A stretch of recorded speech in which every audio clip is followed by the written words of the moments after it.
हजारों साल पहले जब सभ्यता ने अपने कुछ पहले कदम रखे थे, तब मैं यही था, यही हरियाणा में सभ्यता की गोद में।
सभ्यता अपने पूरे श्रृंगार में नाची। ब्रह्मा ने यहां सृष्टि का निर्माण किया।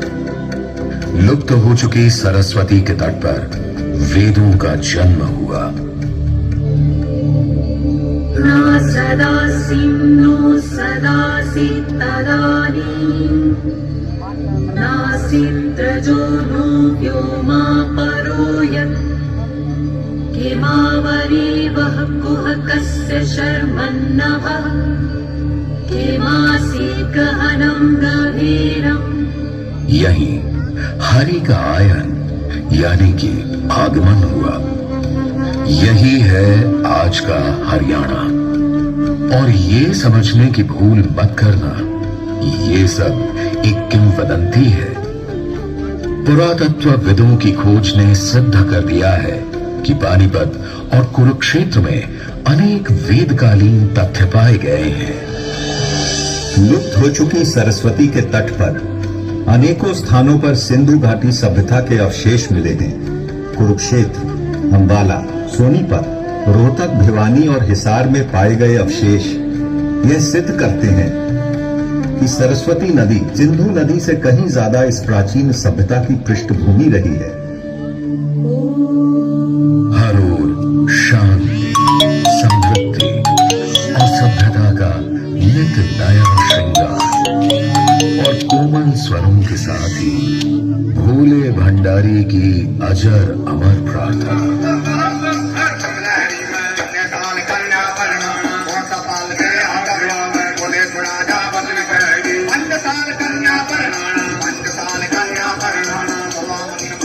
इस शांति में एक तीर लगा विवाद का। एक भाई ने दूसरे से छल से जीत लिया राजपाट, भाई और पत्नी।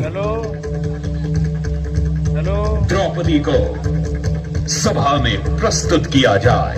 अभी लीजिए भैया, उतार दो इसके वस्त्र। क्या ये दिन आ गए कि कुल वधू की लज्जा सभा में उतारी जाए और सब देखें?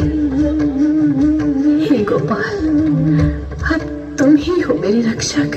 दो भाइयों के मतभेद ने पूरे क्षेत्र में छेड़ दिया महाभारत। 5 गांव तो क्या कृष्ण, सुई की नोक बराबर भी धरती नहीं दूंगा इन पांडवों को। यदि मैं चला गया तो शांति भी चली जाएगी दुर्योधन। वनों में मुंह छुपाकर घूमने वालों की इन गीदड़ भक्तियों से दुर्योधन नहीं डरता कृष्ण। यह चेतावनी है दुर्योधन। और फिर बजा कृष्ण का शंख पांचजन्य। रणभेरी बच उठी। भाई के सामने भाई, मित्र के सम्मुख मित्र, प्रियजन के समक्ष प्रियजन खड़े थे और दुविधा भारी थी। कौन्तेय के मन में चल रही एक आंधी थी। तभी श्री कृष्ण ने उसे समझाया और उसे ही नहीं, पूरे जग को मार्ग दिखलाया। पश्चिमे पार्थ रूपाणी शतशोडत सहस्रश नाना विधानि दिव्यानि नाना वर्णाकृतीनि च। देखो मेरे रूप को, कई 100 हजारों देवी स्वरूपों को नित नए रंगों में देखो। 5000 वर्ष पूर्व कुरुक्षेत्र बना समर भूमि और कहलाया धर्म क्षेत्र कुरुक्षेत्र। यहां 18 दिन तक ऐसा युद्ध चला जो आज तक वेद व्यास रचित महाभारत में वर्णित है और अविस्मरणीय है। और फिर इस धरती पर आगमन हुआ शांति के दूत गौतम बुद्ध का। उन्होंने हरियाणा के कई नगरों का भ्रमण किया और लोगों को अपना संदेश पहुंचाया। शुक्ल जगाधरी के निकट सुख, रोहित का यानी कि रोहतक, थुला कोटिका यानी कि थानेसर और काम सदम यानी कि कैथल की भूमि भगवान बुद्ध की चरण रज पाकर धन्य हो गई।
बुद्ध के इस संदेश के प्रसार के लिए 606 ईस्वी से 647 ईस्वी तक सम्राट हर्षवर्धन ने असीम सफल प्रयास किए। हर्षवर्धन की राजधानी स्थानेश्वर यानी कुरुक्षेत्र थी।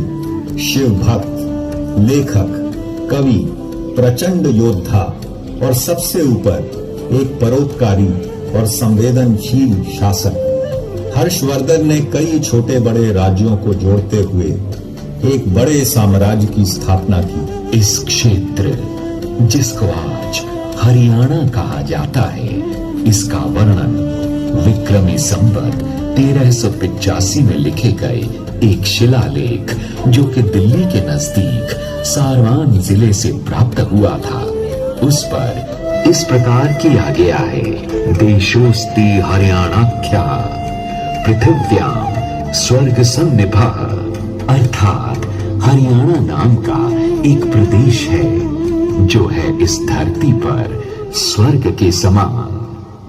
भारत में आगमन का एक प्रसिद्ध मार्ग होने के कारण हरियाणा अनेक बार युद्ध भूमि में परिवर्तित हुआ। हरियाणा अब वीरता और निर्भीकता का चिन्ह बन गया था। पानीपत का पहला युद्ध 1526 में बाबर और इब्राहिम लोदी की जंग, पानीपत का दूसरा युद्ध 1556 में अकबर और सम्राट हेमचंद्र विक्रमादित्य के बीच, और फिर खींची तलवारें मराठा सेना और अहमद शाह अब्दाली के बीच पानीपत के तीसरे युद्ध में सन 1761 में। हरियाणा जो जमाना-ए कदीम से ही कौम परस्ती, बहादुरी और गंगा जमनी तहजीब का गहवारा रहा है, उसने कभी भी गैर मुल्की हुकूमत को न तो बर्दाश्त किया और न ही ऐसे हुक्मरानों के सामने सर झुकाया। इतवार 10 मई 1857 को सवेरे 9 बजे 60वीं नेटिव इन्फेंट्री के जवानों ने अंबाला छावनी में बगावत का बिगुल बजा दिया। उसके ठीक 10 घंटे बाद मंगल पांडे ने मेरठ छावनी में आजादी की हुंकार भरी। ये चिंगारी जो अंबाला में भड़की, पूरे हिंदुस्तान और दिल्ली के तख्त तक पहुंच गई। 12 मई 1857 को दिल्ली में जब बहादुर शाह जफर की ताजपोशी की गई, तो हरियाणा के तमाम गांवों और कस्बों में इंकलाब की लपटें फैल गई। जब शाह जफर को हिंदुस्तान का अजीम हुक्मरान बनाने का इंकलाबी ऐलान किया गया, तो उनके दरबार में हरियाणा की 8 रियासतों बल्लभगढ़, गुड़गांव, पटौदी, रेवाड़ी, फर्रुखनगर, झज्जर, बहादुरगढ़ और लोहारू के नुमाइंदों के साथ यहां की मुख्तलिफ खापों के अहम नुमाइंदे जोर शोर से शामिल हुए। बल्लभगढ़ के राजा नाहर सिंह, झज्जर के अब्दुल रहमान खान, फर्रुखनगर के नवाब अहमद कुली, झांसी के हुक्मचंद कानून को, मदीना के चौधरी दौलता और मेवात के सदरुद्दीन के साथ बानियां दी। इस बीच रोहतक के जाट और रामगढ़ किसान अंग्रेजों पर टूट पड़े। बिसारत अली और बाबर खान ने पूरे जिले को हुआ और 1 नवंबर 1966 को नवीन हरियाणा का जन्म हुआ। गठन के समय पानी, ना के बराबर औद्योगिकरण और जाने कितनी ही ऐसी विकट समस्याएं हरियाणा के सम्मुख खड़ी थी, परंतु आशावादी दृष्टिकोण और किसानों के साथ साथ पूरे राज्य की अनथक मेहनत के परिणाम स्वरूप आज ये राज्य प्रगति, विकास, शिक्षा और स्वावलंबन के नित नए कीर्तिमान स्थापित कर रहा है। जहाँ ये पूरा प्रदेश लहलहाते खेत खलिहानों से भरा है, वहीं चप्पे चप्पे में कला, नृत्य और संगीत का वास है। चाहे नयनाभिराम पिंजौर गार्डन हो, सूरजकुंड मेला हो, कुरुक्षेत्र के मंदिर हो या सूफी स्थल, हवेलियां और पुरातत्वविदों को रोमांचित करने वाले कई स्थान। सूरजकुंड के अंतर्राष्ट्रीय वार्षिक हस्तशिल्प और हथकरघे मेले की तो पूछिए ही मत। देश के कोने कोने से कारीगर और शिल्पकार यहाँ आते हैं और हमें अनगिनत चीजें बनाना सिखाकर भेंट करके चले जाते हैं, अगले साल फिर आने का वचन देकर। हरियाणा में हर ओर सदियों की संस्कृति और इतिहास आपको मुग्ध करता है।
रोहतक का इतिहास अतीव रोमांचक है। यहाँ 34 ईस्वी पूर्व के प्रमाण खोकरा कोट में पाए गए हैं। यमुनानगर में टोपरा कला, हिसार और फतेहाबाद में अशोक स्तंभों की खोज और हरियाणा के अन्य स्थानों में मिले शिलालेख मौर्य साम्राज्य का हरियाणा में होने का प्रमाण है। ये माना गया है कि रोहतक का नाम एक राजपूत राजा ने रोहताशगढ़ रखा था और फिर ये रोहतक बन गया। तिलियार झील, जहां आप सब आज बैठे हैं, एक अत्यंत रमणीक पर्यटक स्थल है, जहां बच्चों को रिझाने के लिए चिड़ियाघर भी है। रोहतक हरियाणा का एक अहम जिला है। पेशावर और मुल्तान से दिल्ली आने वाले रास्ते यहां मिलते हैं और यह भी एक मान्यता है कि रोहतक का नाम रेहिरा वृक्ष के नाम पर रखा गया, जिसे संस्कृत में रोहितका भी कहते हैं। कहा जाता है कि एक शहर का रूप लेने से पहले यह रोहितका वृक्षों का सघन वन था। 1880 की एक रिपोर्ट के अनुसार 9वीं और 10वीं शताब्दी में कई राजपूत और जाट कुनबे यहाँ आकर बस गए और धीरे धीरे रोहतक का विकास हुआ। झज्जर, गोहाना, खरखौदा, मंदोदी के कई राजाओं के मरणोपरांत 1824 में रोहतक जनपद का जन्म हुआ।